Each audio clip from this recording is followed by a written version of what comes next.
The word impartiality is a term widely used when authority figures must make a decision or issue a judgment. Nevertheless, do we know what impartiality implies in practice? Let's dig into the importance of this value and how it can become a risk in some cases.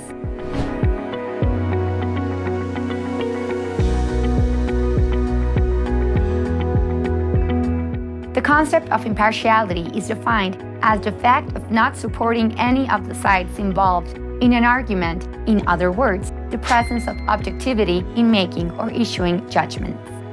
Impartiality is when there are no biases, prejudices, or conflicts of interest, or when independence, neutrality, fairness, justice, and equanimity, among other values, prevail in decision-making.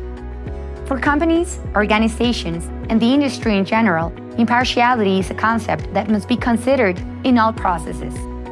However, the moment in which this word becomes more relevant is in auditing processes, whether internal, external, or of suppliers.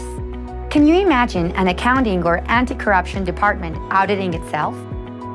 Auditors cannot audit their own work, nor should they be assigned to people who have a close or trusted relationship with the auditee. Ethical conduct must be maintained for all the sensitive information they work with, and they should not feel external pressures that may affect the outcome of the audit. This is known as threats to impartiality and can be found in personal interests, familiarity, or trust and intimidation. Let us elaborate on each point. Self-interest is when a person or organization acts in their own self-interest, whether it is status, financial, or some other benefit or gain that they can obtain.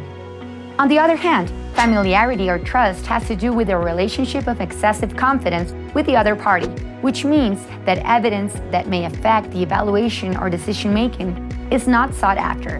Intimidation, however, occurs when there are threats or the perception of overt or covert coercion from the auditee or organization towards the auditor.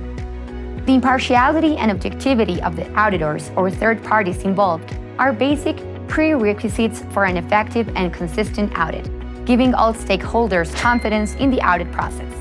As an organization, it is important to have a third party impartially evaluate internal processes to correctly identify areas of opportunity and improvement.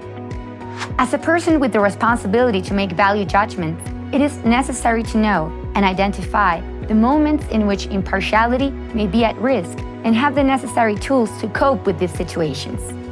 What examples of biased or impartial decisions do you know of?